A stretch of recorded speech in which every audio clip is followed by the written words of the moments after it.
Now, which stories are part of your culture that create high workload and stress for you and for your team? What are the words you use? What are the beliefs that are deeply anchored in your organization that cause the behavior that got you where you, your business, your team is today?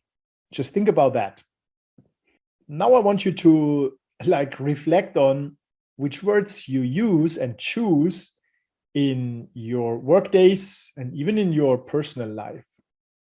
So if you lead your team with words like escalation, fast, critical, deadline, crash,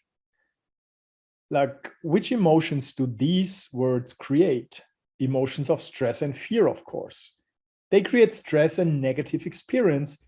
And the worst thing is, they don't create any actionable clarity. Well, look at it like this. When you use questions, lead with questions that start with what and how.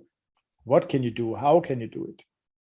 It pulls people towards their goal or towards your goal.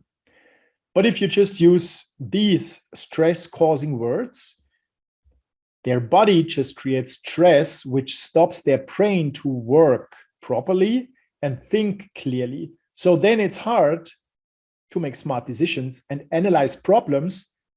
And and remember that knowing the exact problem is 50% of the solution. But when you have stress in your body, your brain stops thinking clearly. And that is a downward spiral of bad decisions. That's why you want to look at the words you choose and choose positive words instead of negative and stress-creating words. Use words that pull you and others you lead in a positive direction towards the goal instead of pushing them back to the problem. Right? Stress-causing language worked when you need people to do physical work because stress unlocks more energy in your body to stand stronger and get more done. Physical productivity, right? When the results are bound to your physical activity and the physical work, like creating stress could help to get more done. I'm not saying it's healthy, but it can be productive, right? When you have stress, you can run faster, you can run longer, or you can work faster and work longer. But that requires the condition that you work physically.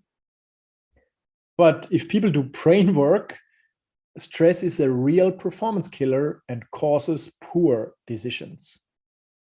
So you should lead with positive words. You lead your team with words like, for example, with questions, and then you use words like the exact result should be, so that they know the result they are working towards, which makes it possible to act on it, right? You use words and questions till when can you do this?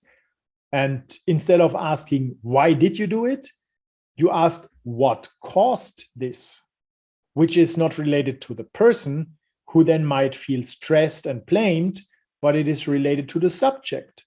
And then people see that as a constructive thing they can improve, and you lead their thoughts and attention with your question, what caused this, to understanding the problem and finding the problem.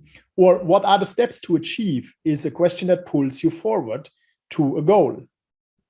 And how can you improve X, Y, Z, right? So these are all questions pulling the thoughts of people forward to a goal to find a solution. Now, I think it became very clear that changing your own words will change your result, your action, and how your team behaves and creates results for your team and for your business. Look at it like this.